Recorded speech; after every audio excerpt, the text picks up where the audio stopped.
So today we're going to continue our discussion about managerial accounting. And last class we talked about cost classifications and cost behavior. We talked about fixed cost and variable cost. And we said that variable costs are costs that vary with the production quantity, which is different from fixed costs. Very often students say fixed costs are costs that are fixed, which of course is true, but fixed costs are costs that don't vary with the production quantity within a certain relevant range. So costs are fixed if you produce 1 unit. Costs are fixed if you produce 1 million units. Costs are fixed if you produce 10 million units. But at some point, you've gone outside the relevant range. So if you're producing 10 million units, then in that case you could say in that manufacturing facility that the costs are fixed. Like for example, the rent or the interest payments or the property tax. But the reason why we say within that relevant range, because once you go beyond the relevant range, which it could be 10 million units, it could be 15 million units, once we go beyond that, then what happens? The reason why we say it's not fixed anymore is because if you start making 15 million units now, maybe your insurance premium is now going to go up because the insurance company perceives that there's more risk now that you're producing 50% more units. But otherwise, if you make 5 million or 10 million units, then the cost is fixed on your insurance, for example. But once you go beyond that, and it could be 10 million, it could be 20 million, whatever the number is, then the cost might vary. Now the unit fixed cost will decline as the number of units produced increases. So the total fixed cost will stay constant within the relevant range, but the unit fixed cost is going to decrease because the more units that you make, the smaller the amount each unit produced is going to absorb. So if your total fixed costs are $10 million and you make 1 unit, then that 1 unit has to absorb the $10 million in fixed cost. If you make 10 million units, then each unit absorbs only $1. If you make 20 million units, then each unit only absorbs 50 cents. So the unit fixed cost will decrease with the level of production, and the total fixed cost, though, is going to remain the same. So we describe variable costs and fixed costs as cost behavior. That's what we're trying to understand, is cost behavior, so that we could make decisions. We need to understand if we're going to discontinue product line B or product line C or product line D, what's going to be the benefit? What costs are going to go away and which costs we're going to be stuck with? So in financial accounting, we spend a lot of time studying past performance. We're looking at how much sales we generated, how much income we generated. But in managerial accounting, we're focusing on the gathering information for us as executives to make decisions. So we're not looking at past performance, we're not trying to evaluate past performance. It's helpful to have data from the past, because like today we're going to talk about calculating the predetermined overhead rate. So we need to make some assumptions about how much overhead a particular product is going to absorb. Because there's direct materials, direct labor, and manufacturing overhead. Now manufacturing overhead includes indirect costs. Indirect costs in this case are indirect materials and indirect labor. The reason why they're indirect costs is because we can't trace them to a particular product. So direct materials and direct labor, you can trace those to a particular product. So in other words, when we talk about direct materials, we know how much plastic we use to make a particular product. That's something that we could easily establish. But what about, for example, indirect labor, such as the salary that we pay the plant manager? We know that we have that expense, but how do we capture that? Because it's a shared cost, right? The plant manager is responsible for managing all the production. So we need to have an overhead rate to assign those manufacturing overhead costs. So indirect labor is a good example of a cost that is part of manufacturing overhead that we would want to allocate. Direct labor are the people who are operating the machines in the factory. So you take this course, you develop your business plan, and you decide that you're going to manufacture a particular product. You need to understand what costs are associated with producing that product. How much are we going to pay laborers in the factory? Now the salaries that we pay laborers, that's direct labor. The salaries that we pay, and that's a product cost, the salaries that we pay the executives in headquarters, or the salaries that we pay the salespeople, those are period costs. Those are non-manufacturing costs, which are also referred to as selling, general, and administrative.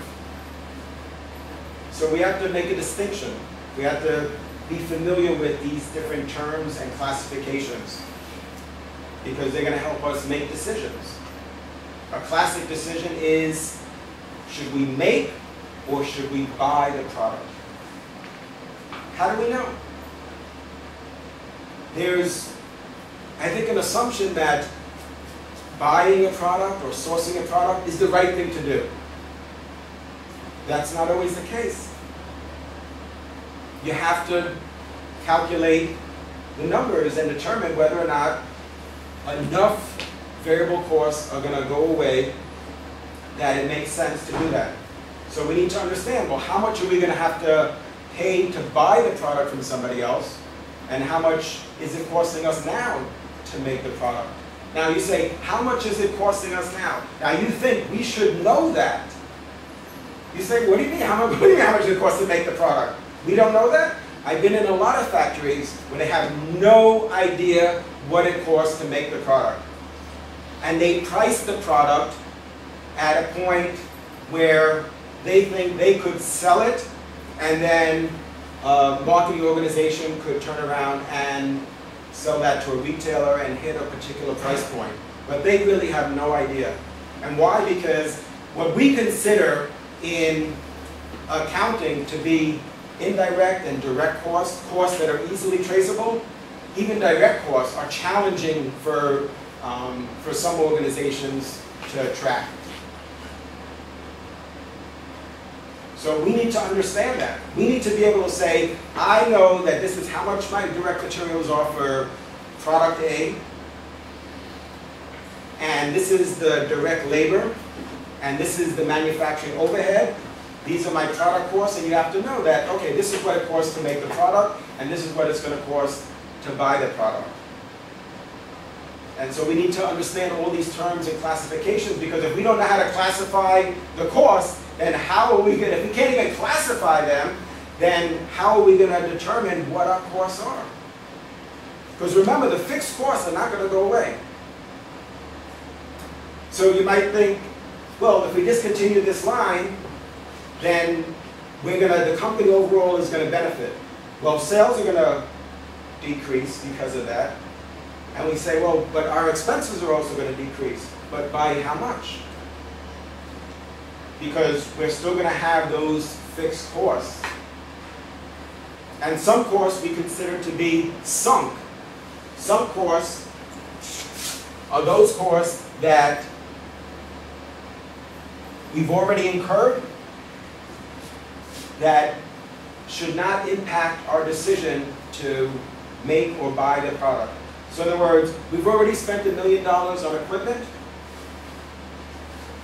That money, no matter what we do, if we continue to make the product, or if we decide to buy the product from, let's say we're going to source the product from Albania, then or turkey, then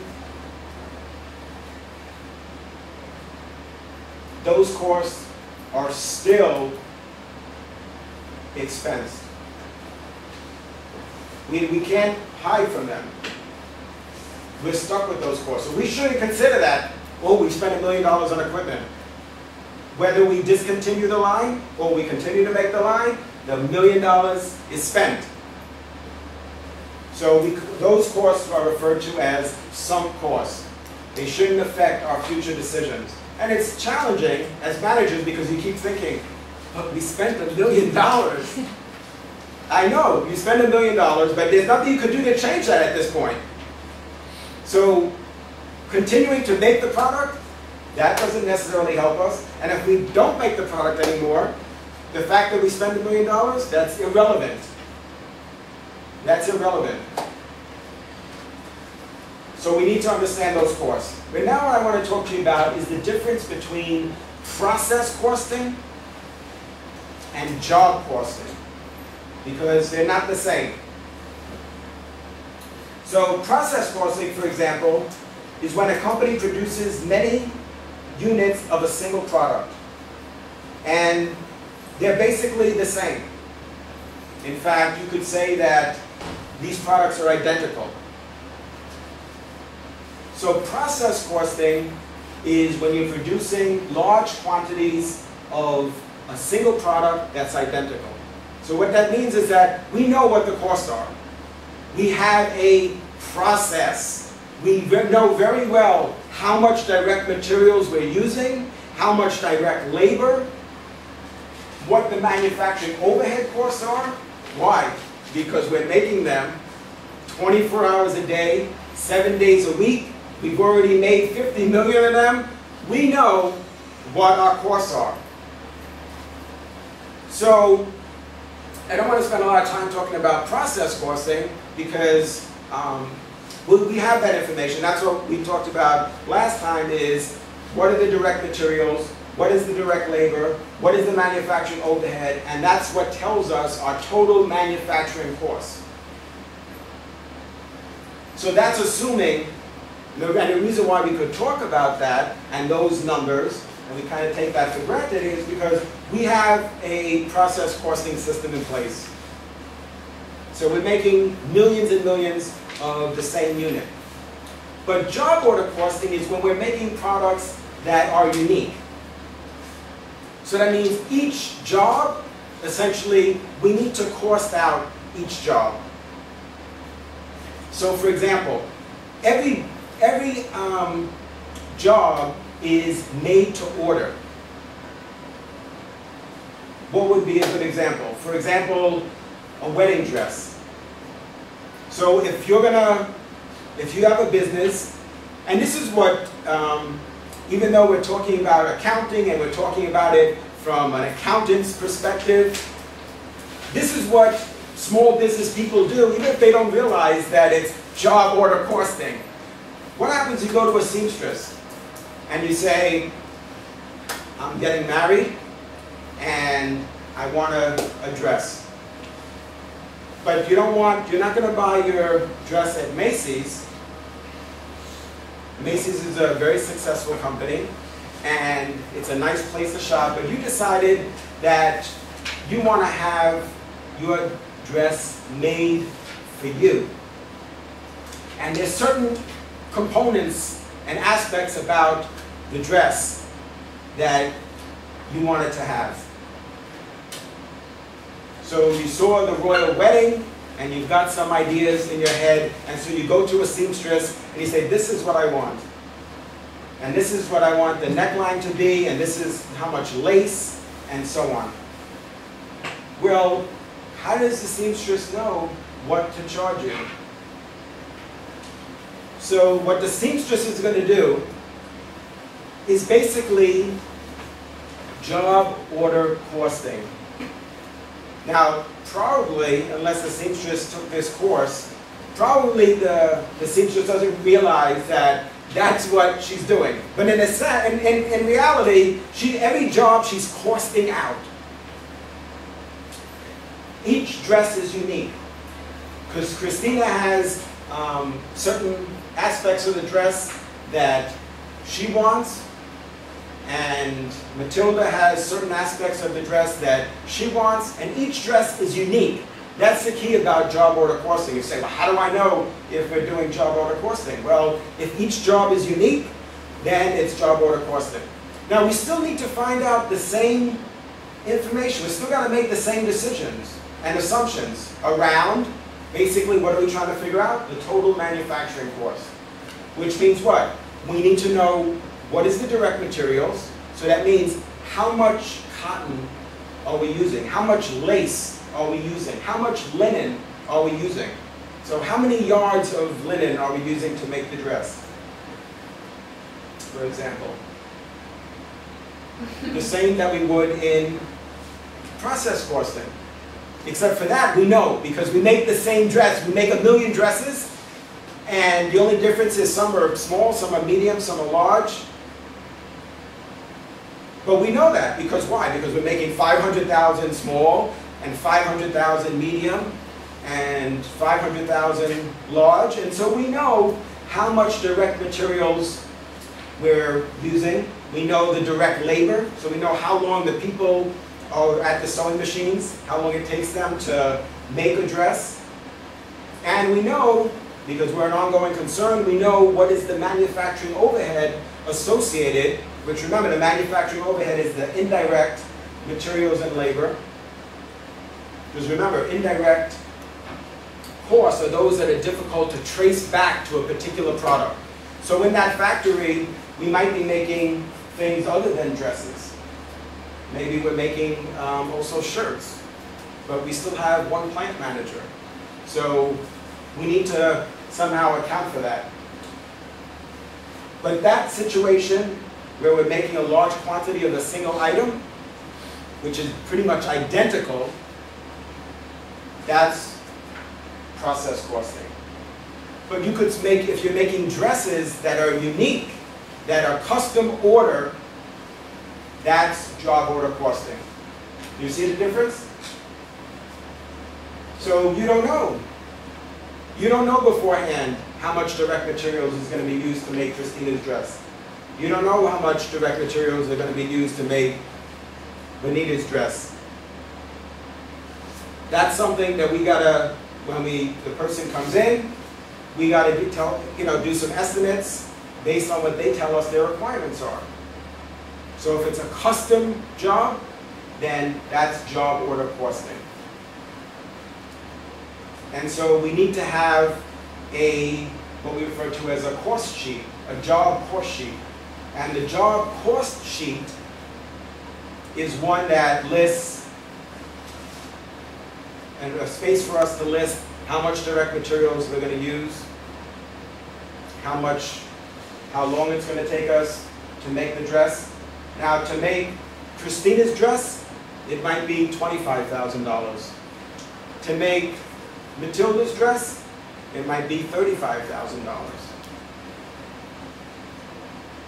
So I'm assuming that we were going to have it made by Vera Wang. No? So, but you know, Vera Wang, they sell her dresses at, her clothes at Target, not Target, Kohl's. So you have to be careful, because, you know, when you go to your wedding and you say, oh, let me tell you something about job order costing. My professor explained that to me, and I, you know, even on my wedding day, I'm still thinking about this. You know that my dress is an example of job order costing. My dress is a Vera Wang.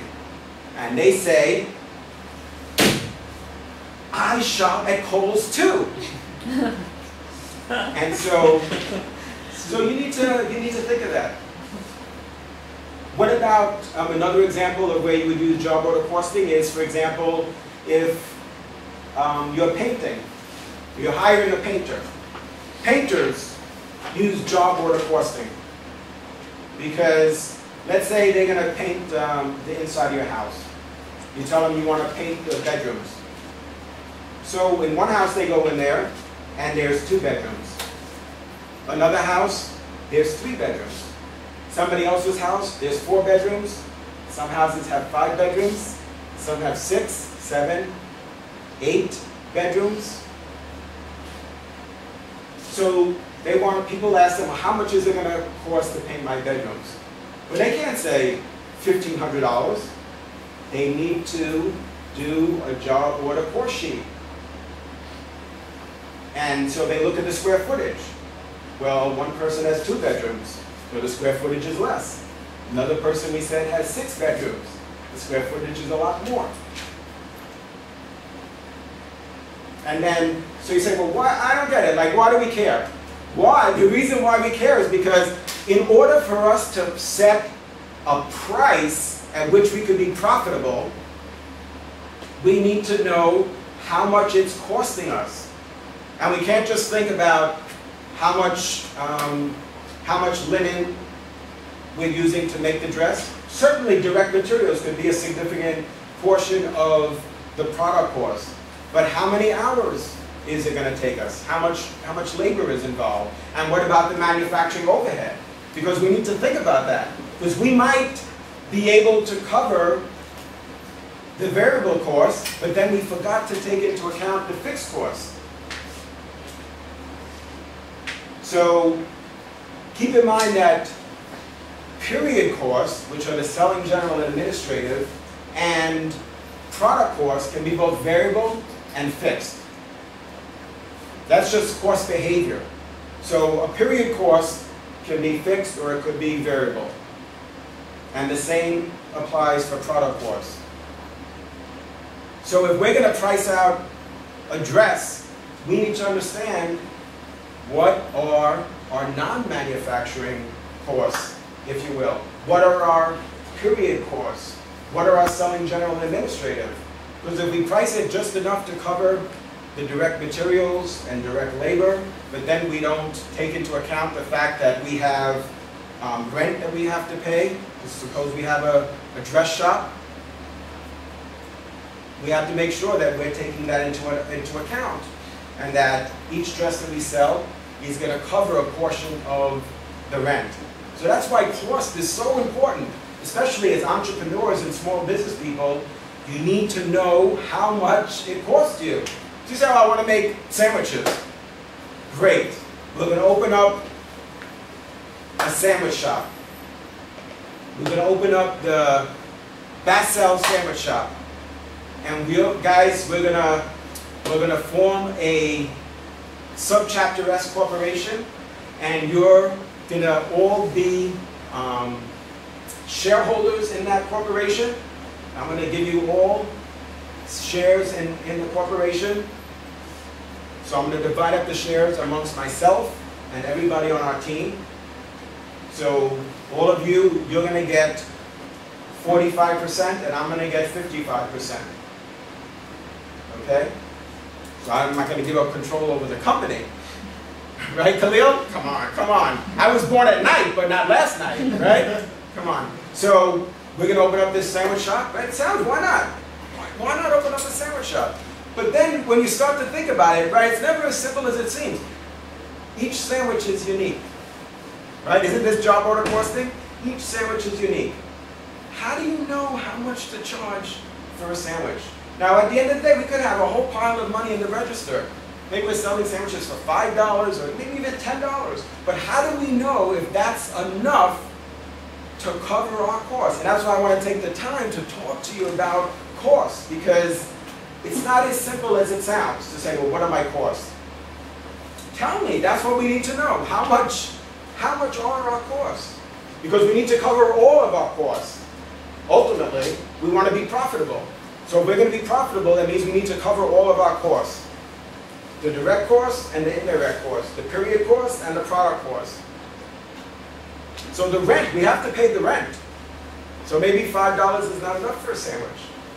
And you say, well, maybe nobody would buy sandwiches for $10. Well, maybe that means that we can't have a sandwich shop. Not with your branding technique. So that's why it's important. Well, a lot of times we focus in the marketing class, we spend a lot of time talking about the price. We talk a lot about price, about penetration pricing strategies and skimming pricing strategies and prestige pricing strategies. But how could you know what price to charge unless you know what your costs are? And we need to know what all the costs are.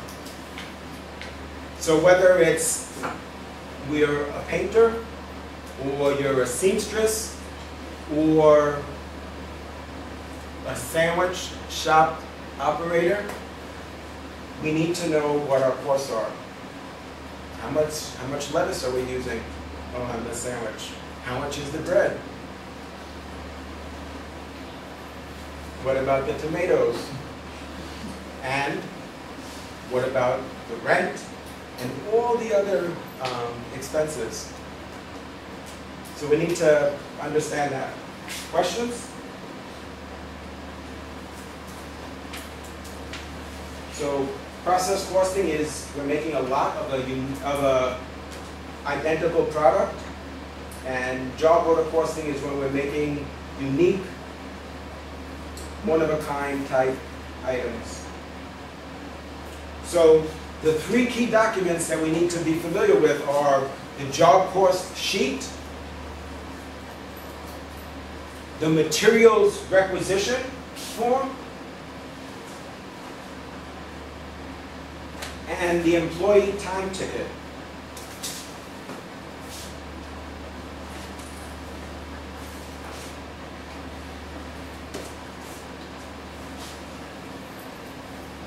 The job cost sheet,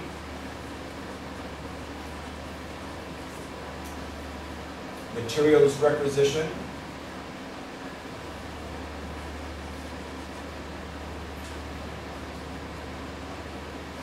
and the employee ticket.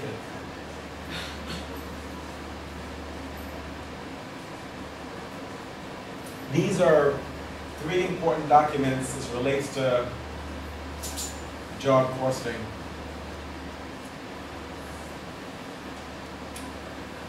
So the job cost sheet for each job, for each unique job, we prepare a job cost sheet.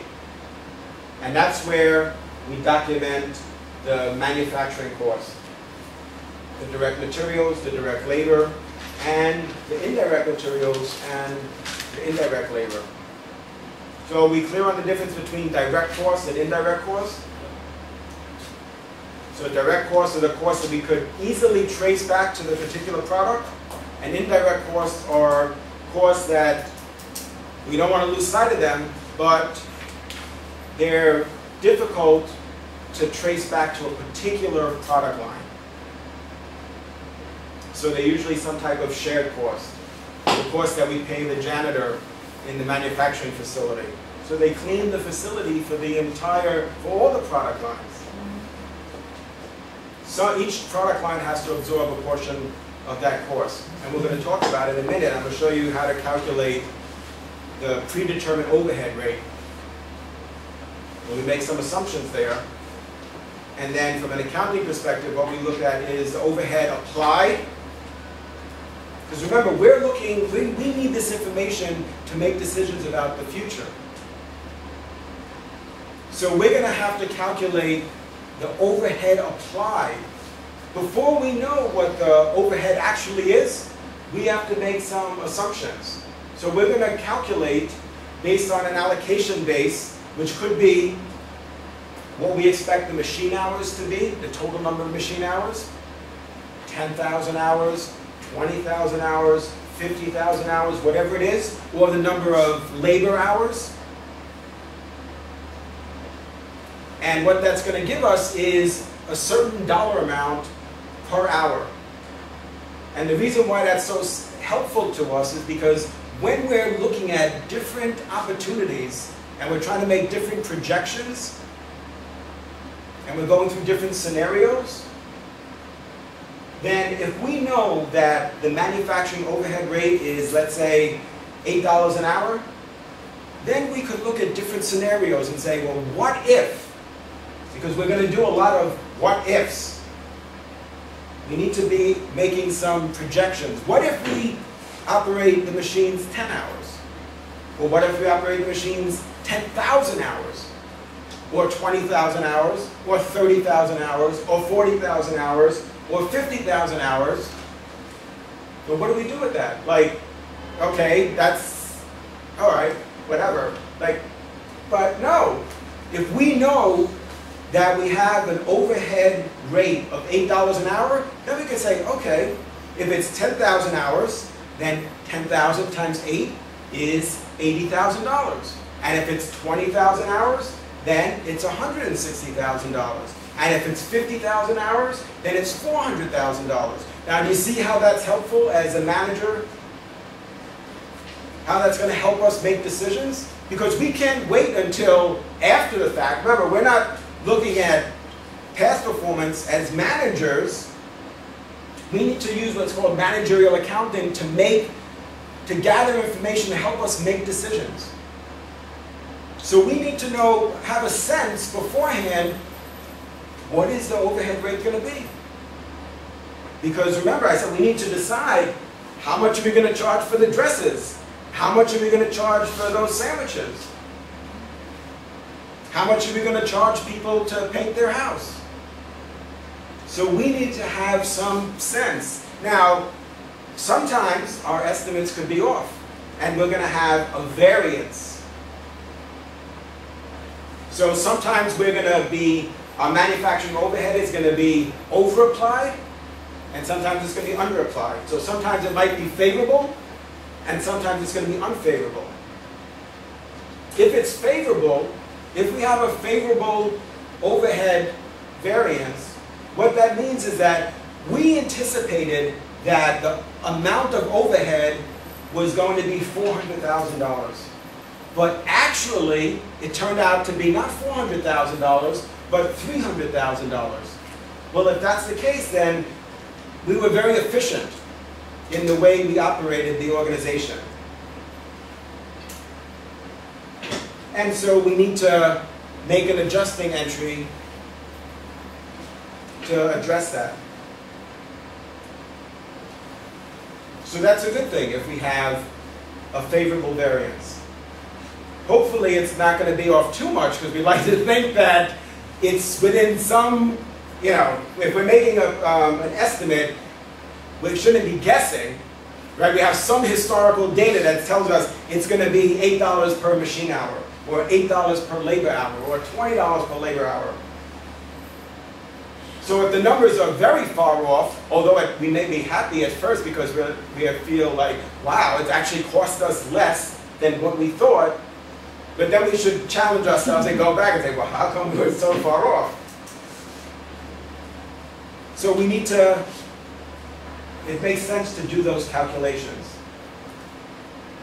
Because when we put together a business plan, we need to do a sensitivity analysis. One of the things that's going to be compelling to investors, and that's the main role for a business plan, is to get investment. So we use that as a tool. It doesn't include everything. It doesn't include all our strategies and all our tactics. It's a tool, it's a document that we use to scam people into giving us money. I mean, you know what I mean, right? In order to get people to invest in our endeavor. So one of the things that's going to be very compelling is when we could say, the best case scenario, we expect to achieve sales of $780,000 per month.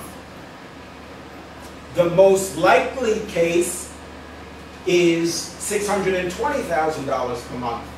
And the least likely case, or the worst case scenario, is that we would achieve $485,000 per month in sales. Now that's going to impress investors, because anybody could take a business plan and put down, we're going to have sales of $1.5 million per month. I mean, what does that mean? It doesn't mean anything. Anybody can make it look like it's going to be a profitable business, but the numbers have got to be real, and that's why I said numbers like what did I say?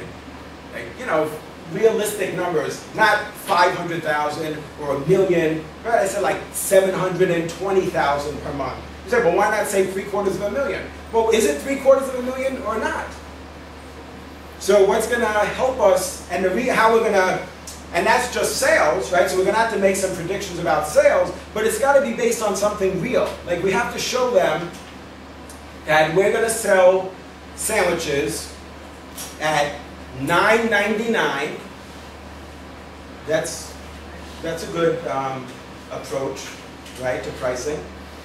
$9.99, or like Walmart likes to price their things at $9.97 or $9.98, right? Because that's less than $10. Because $10 is much more expensive. So we're going to say we're going to sell our sandwiches at $9.99, and we're going to sell per week 1,215. Not 1,500. Why? Because how did you get 1,215?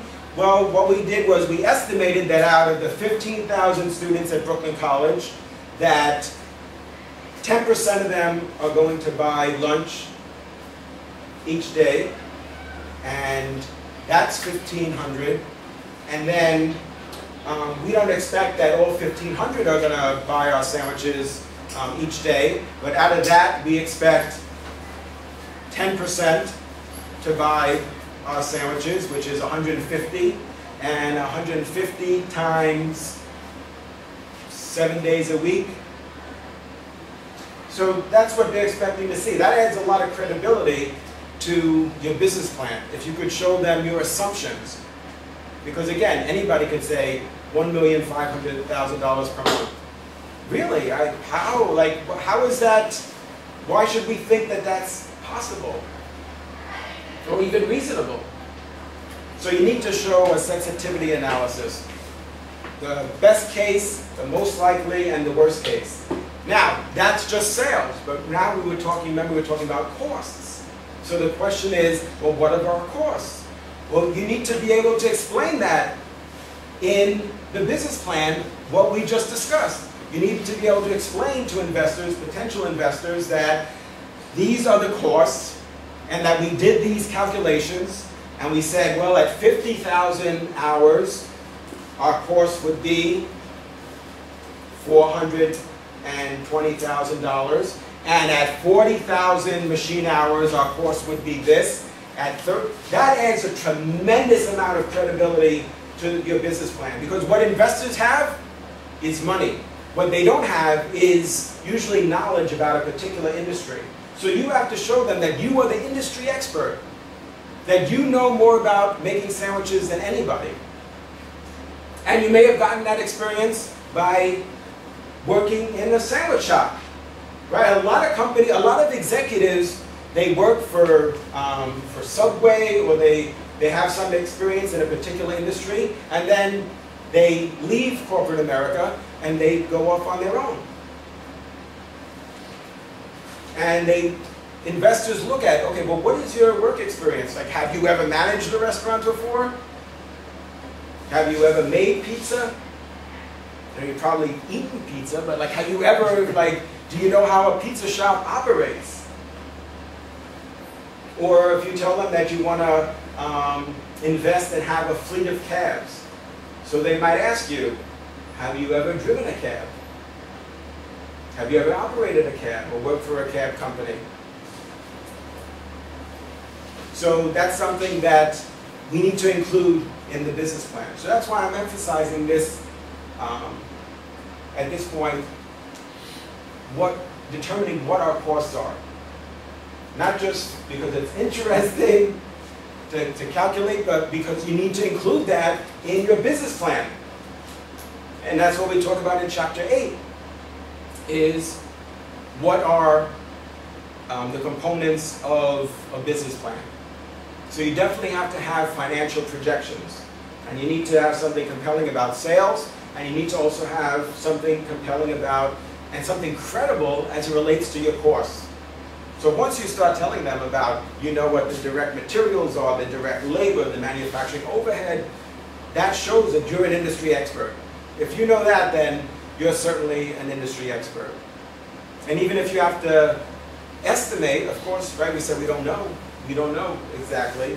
But if you tell them, look, I went through, and my coach helped me, we went through, we crunched the numbers, and we looked at these different labor hours, and this is what the overhead rate is and what we're going to assign as the applied overhead. So let's continue. Questions? How investors calculate, what kind of techniques do they use to calculate risk, size, cost? Well, it depends on the industry. They certainly look at the industry. So they're looking at the growth rate of the industry.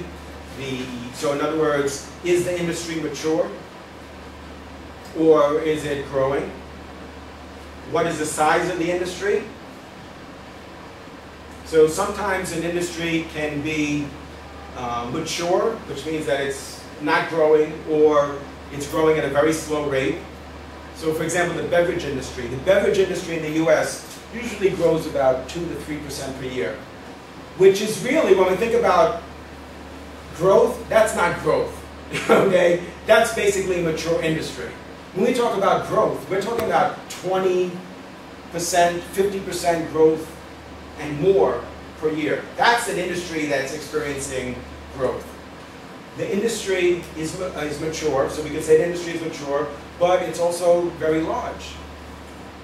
So the beverage industry in the US is quite large. So they're going to look at, well, how large is the industry and how fast is it growing or is it not growing? Now, if the industry is mature, that doesn't necessarily mean that's a bad thing. It depends on the industry, because they're also going to look at whether or not the industry has competition that is highly concentrated or highly fragmented. So a highly concentrated industry is one in which there's a few competitors that control the market. Like wireless communication is an example of a highly concentrated market. Why do I say that? Because how many competitors basically dominate wireless communication in the US? We have AT&T, which is the market share leader. We have Verizon. We have Sprint and T-Mobile. More T-Mobile. And no more T-Mobile, right? So basically 3, 4 competitors. Now who else? I mean, whoever else is out there is really insignificant, because those 3 or 4 control at least 90% of the market. Now that has certain implications, to your point. If you have 4 competitors that control 90% of the market, that means rivalry amongst those companies is very intense. Now if you have 100 companies, the market is highly fragmented, and you have 100 companies, that means you don't even, Bonita is not even a blip on your radar screen. You don't even know Bonita is out there selling wireless communication. That's a very different industry dynamic. So those are things that they look at in terms of risk and potential. Those are some of the factors that they consider.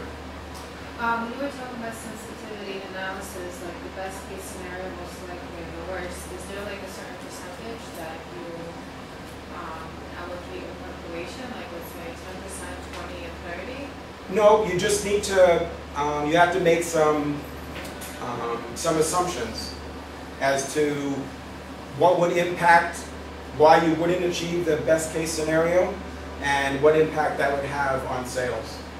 So for example, you might anticipate that a new competitor might enter the market.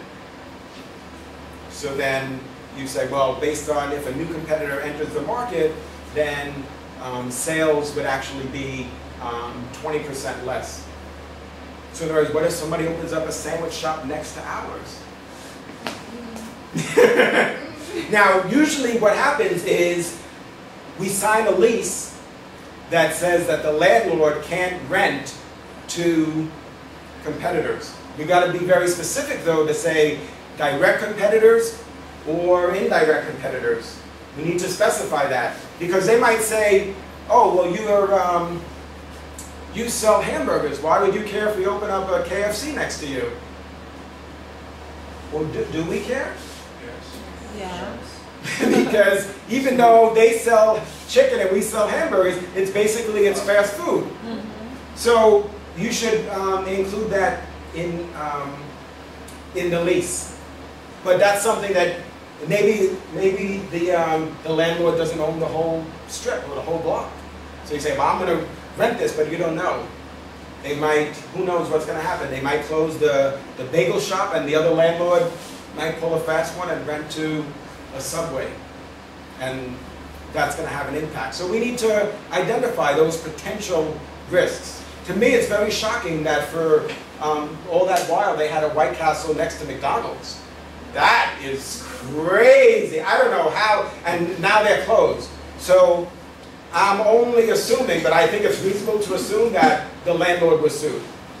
And it was finally reached the court system, and it was resolved. But I can't believe that McDonald's would have not sued. I mean, you open up a White Castle next to a McDonald's. Now, it's not that clustering doesn't occur. Clustering does occur.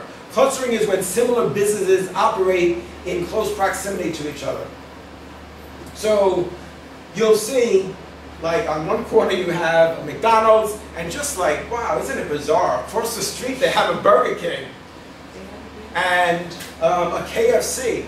But okay, across the street, but like, here's your door and there's their door. I mean, that's a little too close, okay? That's, yes, we're all competing in the same industry and for the same customer, but right next door, I'm really pretty sure that they got sued. That's why they closed. And it took them long enough. It's probably taken them like several years now. But I mean, you don't think that's outrageous? A White Castle right next door to a McDonald's. I mean, that's outrageous. I mean, there's no way. And I wouldn't think that. Now, if it's a different landlord and they don't own that building, then, well, the landlord, they could rent to whoever they want. Right? But if it's the same landlord, now they could have done something, creative too. They might have like sublet it to another company or sold it or set up some sort of, shell corporation or holding company or something. But it is what it is. I mean, you could easily unwind that and show that that's what they did.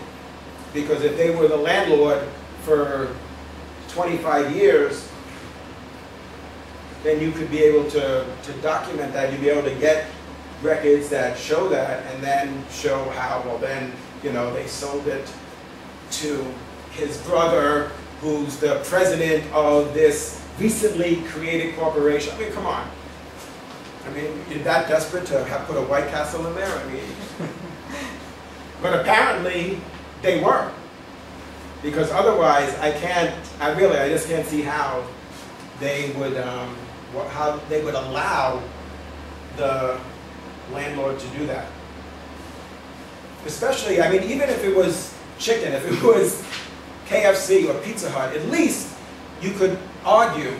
You could argue. You could say, well, no, they're indirect competitors. They're not direct competitors. But two hamburger places, you're paying, McDonald's, I'm sure they're paying. You'd be surprised what even at the Flatbush, what small shops are paying per month. Small shops, like smaller than this room, are paying $5,000 to $8,000 a month. You could imagine what McDonald's is paying per month for that large space, and then for the landlord to just poke them in the eye and open up a White Castle right next door is pretty outrageous. So we have the job cost sheet. The job cost sheet is going to show our costs for a particular job, for a particular dress, for a particular painting project.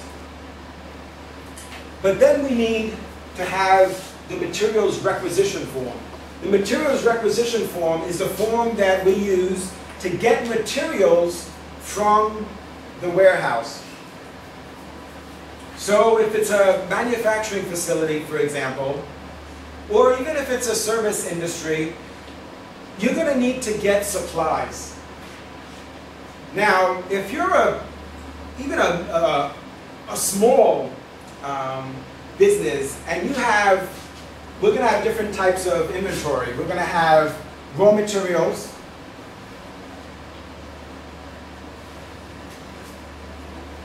We're going to have work in process. which we often refer to as WIP, and we're going to have finished goods. If you're operating a business and you have 1,000 cans of white paint and 1,000 cans of off-white paint, or you have, let's say,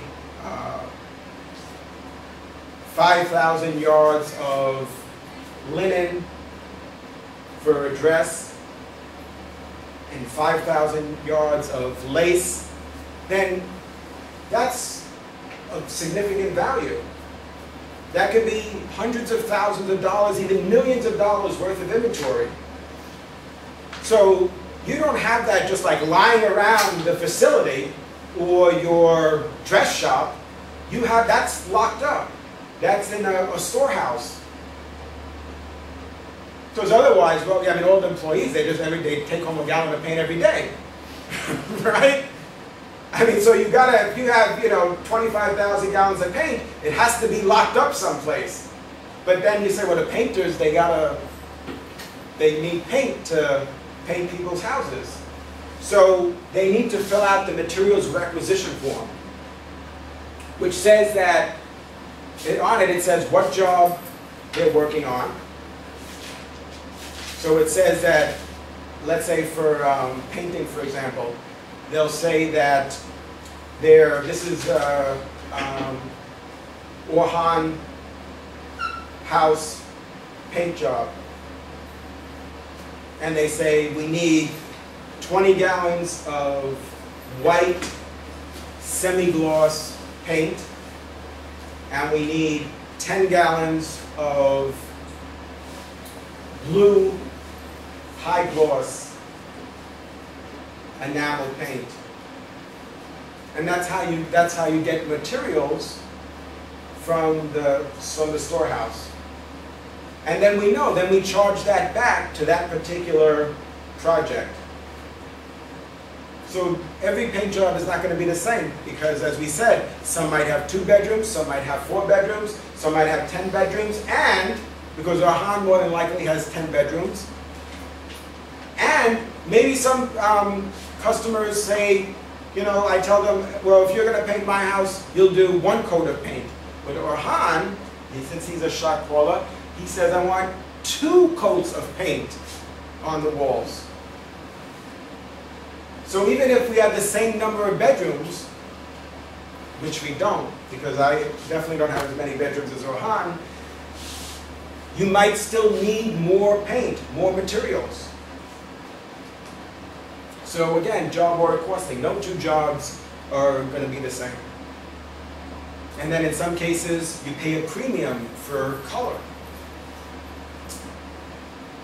So I might be happy to have my walls to be white, but what about you, Orhan? Maybe you want to have a little color in your bedroom, in your living room, right? Blue, right? Blue is good. It's a nice color blue. So maybe that paint, you have to pay extra for that. So we need to know. We need to know, again, what our costs are. So that's the form that we use. Then there's an employee ticket. This is a form where the employee indicates how many hours they worked on a particular job. So they say that I worked, let's say we go back to the dressmaking example. They said, today I worked 4 hours on Christina's dress, and I worked 2 hours on Matilda's dress, and then I worked 2 hours on Benita's dress, and 1 hour on Elena's dress, and also 1 hour on Joanna's dress. Okay, don't get nervous, right? So that we know, remember, all of that is going to trace back to the particular job. So that's on one given day. We know how the employees spent their time. Now, for one person, if Yusuf is the seamstress, then it seems manageable. But what about if we have, like, for example, in factories that I've been in China, they literally have 500 sewing machines. So like from this end of the hallway, all the way to the other end of the hallway, 500 sewing machines lined up next to each other and all the way down the hall. And you have that many employees. And we're not making, this is not process costing, because that means that we're all making, what? They would all be making the same teddy bear. Either Tickle Me Elmo, or what's popular now? Sneakers. What is it? Sneakers. Sneakers? Nike sneakers. Nike sneakers. But teddy bears, that's teddy bears. What's teddy bears? Coach teddy bears, right? Coach teddy bears, right? Yeah, that's good. Or Barney, right? The purple dinosaur. Is it like a standard in the business sector, or each business can create their own?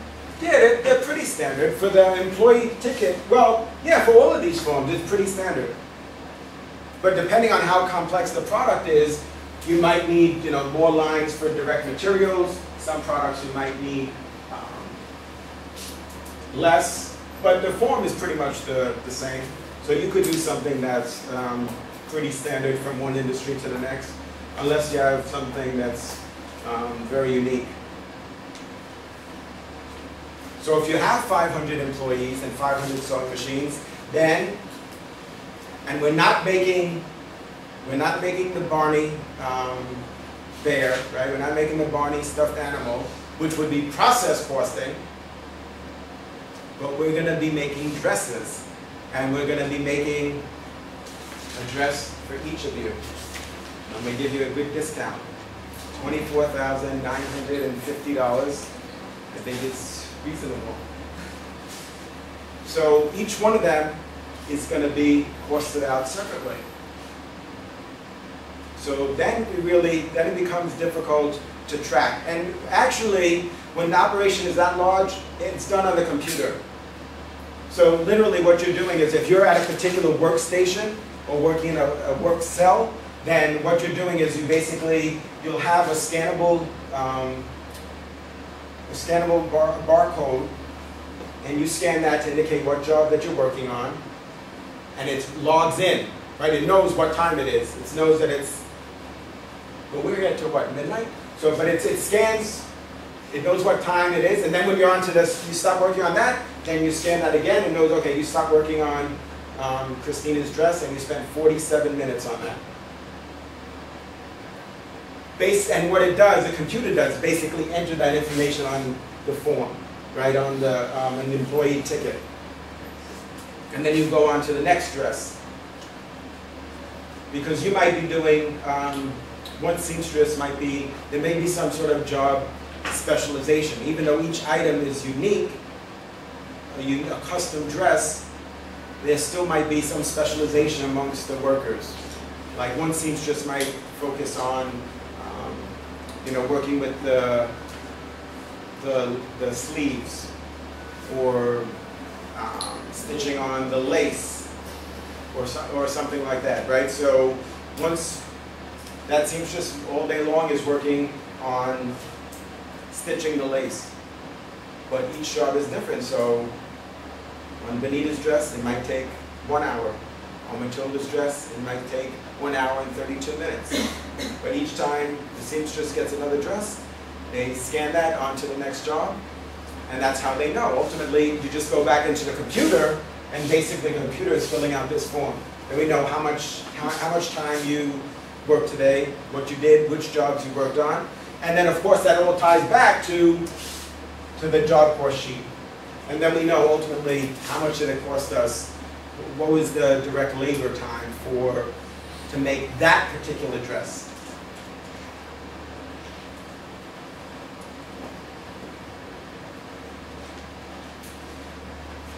Now, before we go, what I want to show you is how to calculate the overhead rate.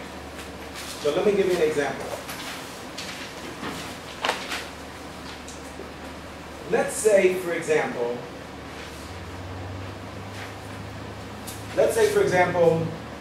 we have a particular department.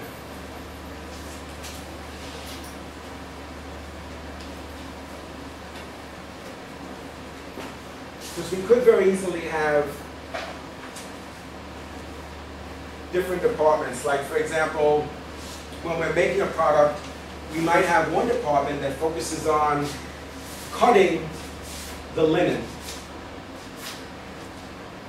So somebody's got to take, you have this big piece of sheet of linen, you got to cut it down to something that's manageable. So you have a group of people that focus on cutting the linen. Then you have another group that's focusing on stitching. So each is going to have a certain overhead rate.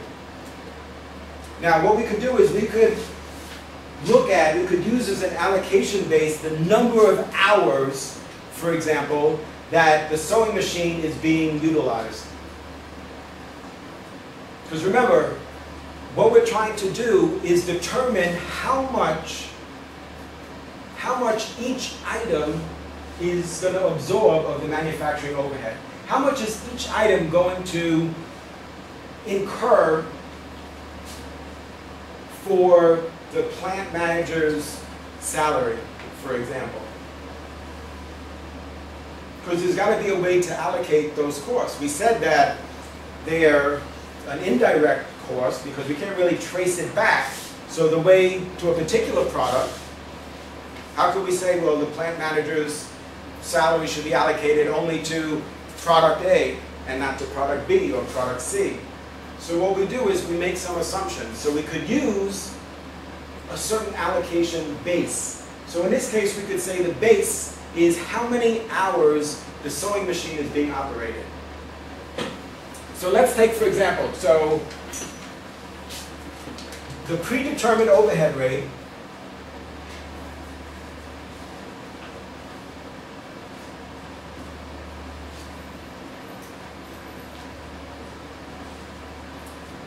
is equal to the estimated total manufacturing overhead cost divided by the estimated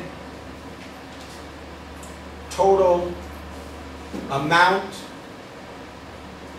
of the allocation base. Now, it's actually very simple, all right? Don't let that throw you off.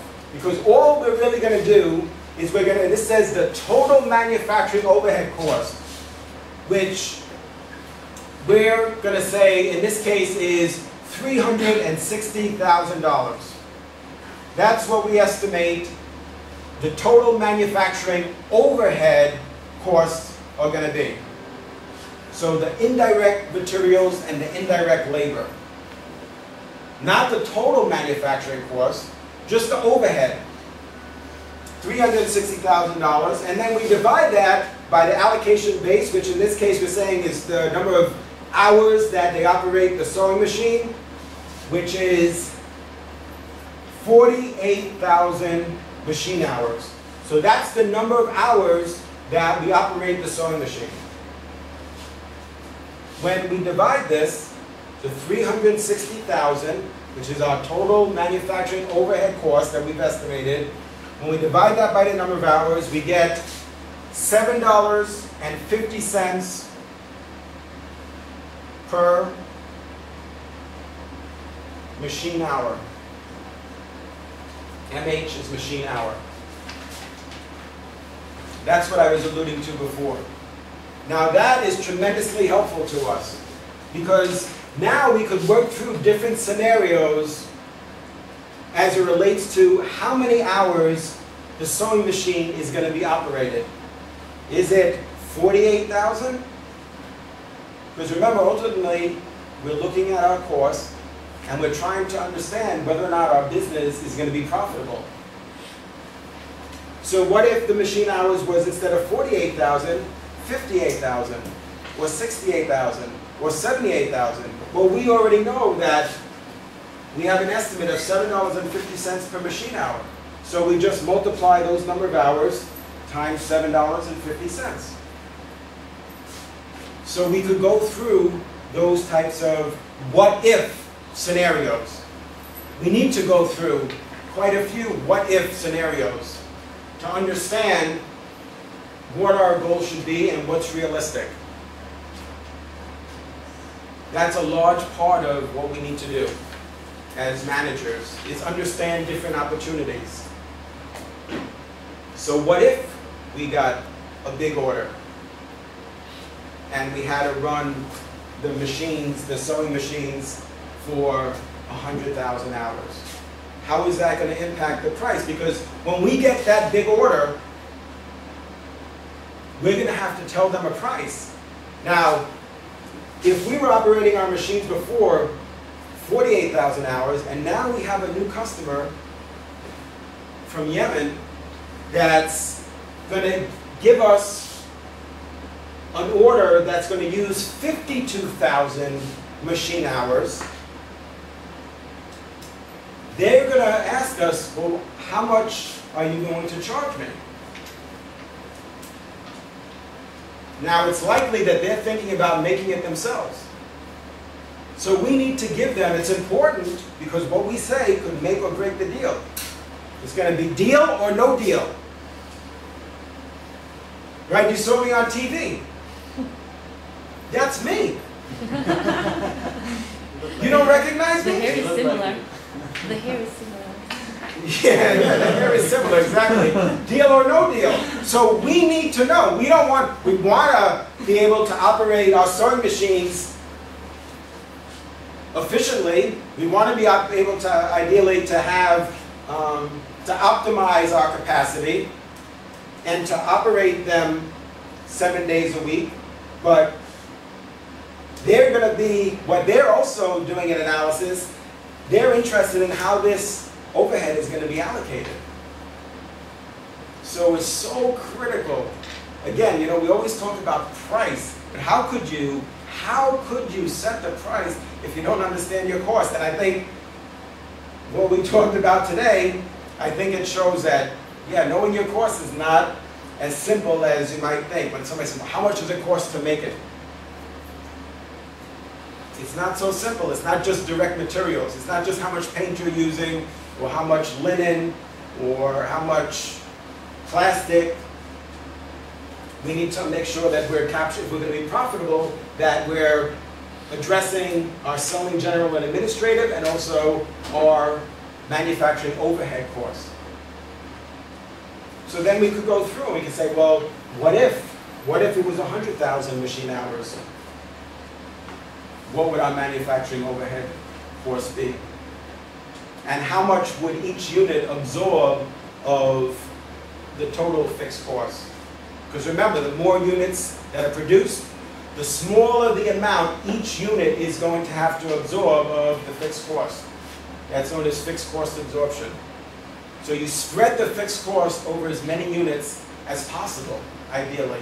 That's why General Motors, Ford, Chrysler, why they have been struggling financially for such a long time, is because they have significant fixed costs. A significant percentage of their fixed cost is tied up in their manufacturing facilities. Now, their manufacturing facilities were built in the early 70s when they were the market share leaders. When the cars that people drove in the United States were all Ford, right? All General Motors made vehicles. But then as they lost market share to companies like Toyota, for example, and they lost a significant amount of market share, because Toyota sells millions of cars in the United States, millions, their fixed costs have, in large part, stayed the same. So you're making less cars, and you're selling less cars, but your fixed costs, what do you do with them? You can't sweep them under the rug. You're stuck with them. So either you're going to close manufacturing facilities or you're going to consolidate manufacturing facilities. That's why you see so many of the car manufacturers over the last 10 years have been combining. That's how Ford, for example, achieved that portfolio of brands. Why? Because they acquired. Now some companies create a brand portfolio from scratch, like what Toyota did. They created the Toyota master brand. Remember, we saw that in one of the video segments. And they created, Lexus was a master brand that they created. It's not something they acquired. And Zion is another master brand that they created. And it's not that General Motors, that they didn't do some of that, but a lot of what General Motors and Ford did to build their portfolio is acquire other companies. Not because they were interested in marketing or they took this course or anything like that, but because they were trying to consolidate their operations so that they could spread the fixed cost over more units. Questions? Electricity, right? This is direct cost or? So what we need to determine is the electricity for the corporate headquarters and the sales office, or is it electricity associated with the manufacturing facility? Electricity to operate the equipment. So if it's in the manufacturing facility, then it's an indirect cost, presumably, unless there's some sort of way to track it to particular machines, but probably they just get like literally like one bill. They know this is the total electric bill for the manufacturing facility. So that's an indirect cost, and then we need to allocate that. Probably something like this, that you know, this machine we operated 48,000 hours. So let's say it was 100,000 hours total. So 48% of the electric bill is allocated to product A. And then 12,000 hours out of 100 was for product B. So they get 12% of the electric bill. So it's going to be allocated. So that's an indirect cost that's part of manufacturing overhead. For the corporate headquarters or the sales office, that's selling and general and administrative. That's a period cost. And that we expense in the period that we incur it.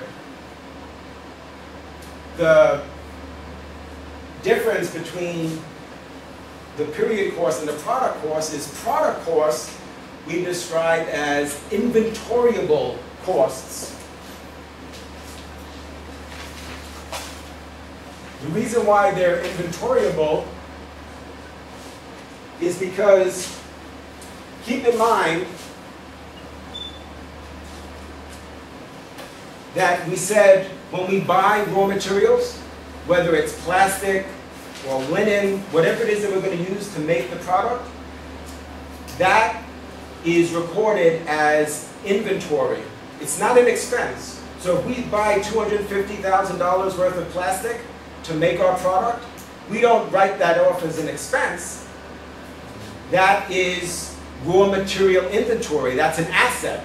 So what do? We debit raw material inventory for $250,000, and then we credit, let's say it's cash.